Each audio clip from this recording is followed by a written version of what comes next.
Hey, you old middle school graduate. You have 1 hour to translate everything. I read the document John handed me, his face twisted into a wicked smile. It was written in Spanish and seemed to be a contract. I know it's not easy for someone who didn't graduate from high school. But do it within an hour, he sneered, the words laced with insult, implying I couldn't manage the task anyway. I knew he was waiting to pounce on any mistake I made. The surrounding employees watched the exchange with pity or displeasure. It took less than 3 seconds for me to skim the document. I was stunned by its contents. It detailed an impossible transaction. What? You couldn't possibly have read it that quickly, he yelled violently. I pointed out the flaws in the document politely. My name is Ashley. I work for this company. I grew up in a disadvantaged home and started part-time work here immediately after graduating from junior high school. Over time, I was recruited full-time. Despite my lack of formal education, my colleagues were friendly and taught me a lot. I practiced and gained a variety of skills, including math and languages, which were valuable not only for my work, but also for the growth of the company. The company nurtured me, and eventually, I was transferred to an overseas branch. The international assignment was demanding but gratifying, allowing me to build solid relationships with the locals. Though I was asked to return to headquarters, I preferred providing field instructions, and they respected my choice. The overseas branch flourished, and I returned to the head office, carrying several bouquets and gifts from those who had come to see me off. As the plane took off, I thought about my return home to America and how beautifully the office building had transformed. Mr. Miller, the manager, introduced me to everyone at the spacious office. The employees welcomed me with applause, though only Mr. Miller recognized me from before. To acclimate to the headquarters workflow, I was assigned to the sales department. On my first day, I focused on familiarizing myself with the workflow and learning about clients and contracts. That's when I met John White, a well-known university graduate and bright rookie who had made a name for himself in his first year with the company. "Hello, I'm Asher. I look forward to working with you," I greeted, extending my hand. John glanced at it briefly before saying gruffly, "I'm John." He didn't shake my hand, which made me think he didn't like the practice. As soon as Mr. Miller left, John's tone turned arrogant. "You said your name was Asher, right? I'm the senior here." "Yes, I understand," I replied, deciding not to be concerned. For the first week or two, I learned by observing John's work beside me. He didn't give any direction, so I figured I was meant to learn by watching. "Isn't it disgusting to get paid just to be next to me at your age?" John suddenly sneered one day. I rolled my eyes. I was taking notes and familiarizing myself with the workflow and clients. He seemed to think I was being lazy. Before I could correct him, John yelled at a female employee passing by. "Who are you serving that coffee to?" "There's a client in Mr. Miller's office, so I'm serving it there," she replied. John took the tray from her and said to me, "I'm sure you're just going to sit there as usual. Today, you should do something like this." I took the tray cautiously, ensuring the coffee didn't spill. "But wait," John said with a sneer. "Let's put the guy who hasn't done anything in a week to work. Could you take it to the reception room?" The female employee gave me a troubled look but bowed. John continued, "You don't have to do that here. What are you waiting for? Go." He dismissed me from the room. Confused but determined to do the job, I hurried to avoid keeping the clients waiting. "Sure," I responded, carrying the coffee to the reception area. After that, John's attitude grew even more severe. He openly insulted me and looked down on me. I wondered what I had done to offend him, but I couldn't recall anything that would make him despise me so much. Still, as a trainee, I had no choice but to endure it. "Hey, old man, go make copies of this. I'm going to use them for the meeting, so make copies for all the members," John ordered. I crouched down to pick up the papers strewn carelessly across the desk. Above me, I heard John's mocking voice. "Jesus Christ, that's why old men like you are useless." He returned to his desk, not even looking at me. An employee nearby, unable to bear the situation, tried to help, but John's glare stopped her. "I'm sorry," she said apologetically. "Don't worry about it. It's my job," I reassured her and gathered the documents. After making the necessary copies and organizing them, I brought the finished documents to the meeting room. As soon as I entered, John shouted, "You were late." There should have been time before the meeting started, but a female employee whispered that the meeting time had been shifted earlier. No one had informed me. Feeling a small sting of malice, I sat down, only for John to snap. "Why are you sitting there? You have nothing to do with the meeting." "I'd like to know what's going on if it's about new products," I said, feeling the unreasonableness of the situation. John's frown deepened. "This has nothing to do with an old man like you. Get out," he demanded, his voice echoing through the room. All eyes turned to me with irritation and pity. Understanding that my presence would only cause trouble, I quietly said, "I understand, excuse me," and left the meeting room, biting my lower lip in frustration as the door closed behind me. I had come back to the head office to work, but they wouldn't let me do anything. Even so, I was in no position to go against John. Mr. Miller had instructed me to learn from him, and I didn't want to disappoint him. With no other option, I studied the meeting materials, determined to understand them. During the several-hour meeting, I continued to work in my own way. The new product discussed was set to be sold to a prominent international corporation, with John at the project's center. John seemed to forget my existence, running around to various places, leaving me behind to handle office tasks. While processing expense forms, I found receipts that shouldn't be treated as expenses and set them aside for later review. As I continued, it became clear that John was being far too arbitrary with this large project. He was the only one who knew the specifics, making it impossible for others to complete tasks in his absence. One day, John returned to the office, flushed and delighted. He walked towards me with a proud expression. "Hey, you old middle school graduate. You have 1 hour to translate everything."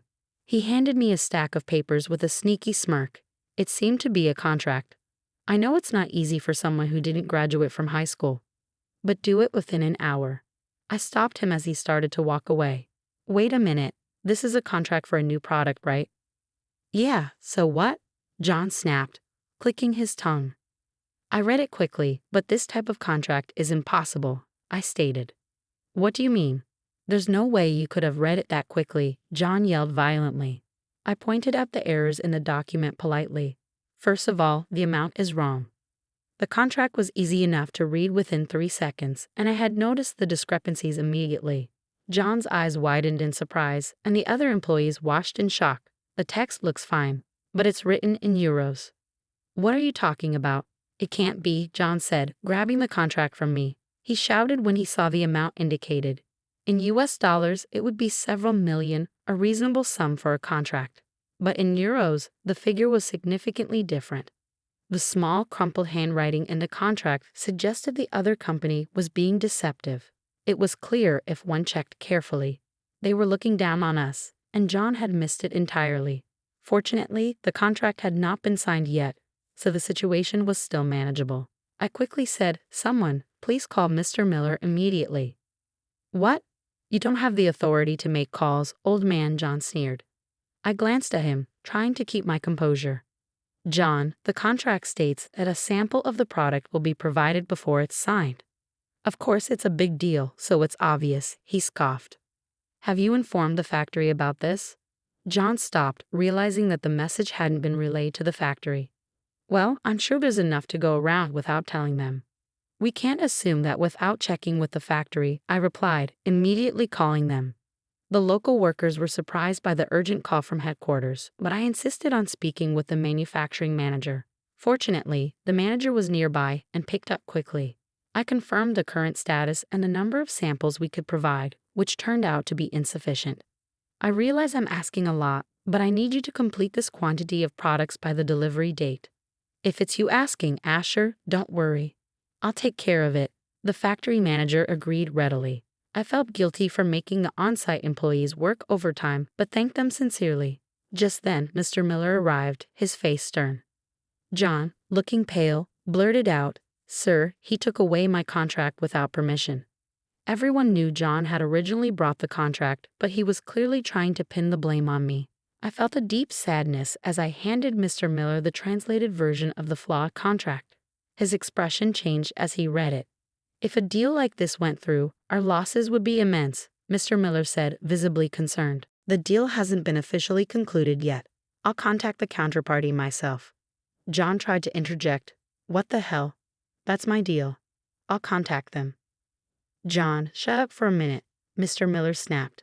Turning to me, he asked, Asher, can you handle this? Of course, I replied confidently. Everyone in the office was surprised as I immediately contacted the client, speaking in flawless Spanish. Time was of the essence.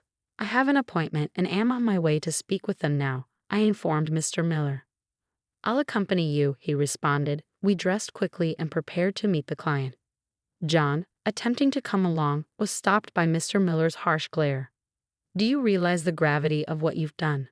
John remained speechless as we left the office. During the meeting, we reached a mutually beneficial agreement with the client.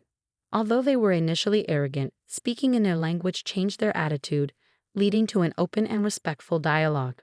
They admitted they hadn't intended any malice but had recognized the contract's shortcomings. They appreciated having someone straightforward like me in charge. They explained that Spanish, not being their native language, had created some misunderstandings and they had been frustrated with John's lack of sincerity. They had decided to test him a bit, but they now expressed their regret for doing so. We apologized for any disrespect on our part, and they assured us they were pleased with the outcome. We shook hands and returned to the head office, where the atmosphere was tense. As we announced the updated contract terms and assured that the samples would be delivered on time, everyone breathed a collective sigh of relief. In the midst of this, John stood alone, staring at me. What's the matter with you? You took credit for my work, he shouted, his voice tinged with anger. The others looked at him coldly. John, do you realize how much trouble you've caused everyone? I asked quietly. He began to rant, sounding like a spoiled child. Who cares?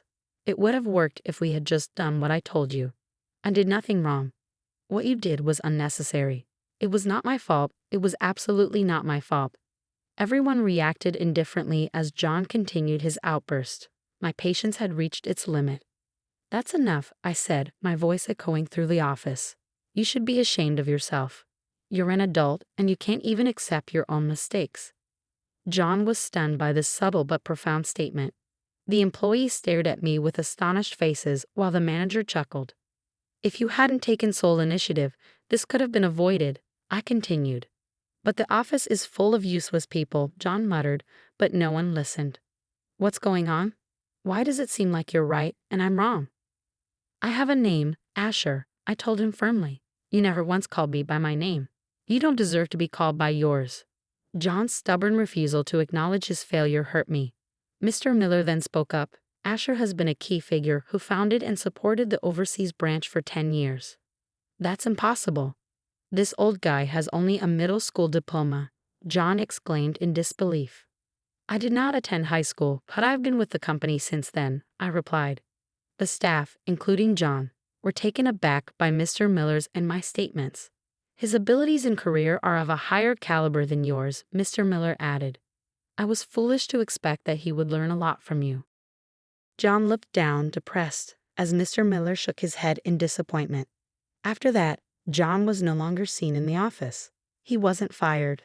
The company considered it, but I stopped them. John wasn't a hopelessly arrogant and selfish person. He was still young and could start over. Now John works at the factory as an on-site worker. He needs to become acquainted with the factory floor, the things he handles, and the people who manufacture them. I wanted him to think about his responsibilities and what he was supposed to do. Some people said it was a naive measure, but I didn't think so. It would be humbling for him to work alongside those he had looked down on. That would be his punishment and an opportunity for growth. I hoped he would continue to learn, appreciating those who make it possible for us to work. I wanted him to recover from this failure and hoped we could work together someday. A few months have passed since then, and business is running smoothly. I was appointed as the head of the sales department, and Mr. Miller is now the executive director of the company. I've built a solid relationship with the employees and continue to strengthen ties with the client we had a contract dispute with. Looking back, this company saved my life, and now I'm back at the head office, serving as a pillar of the organization. I work on new product development with the overseas branches, and the fruits of my labor are now bearing results. Nothing could make me happier. I will continue to grow with this company.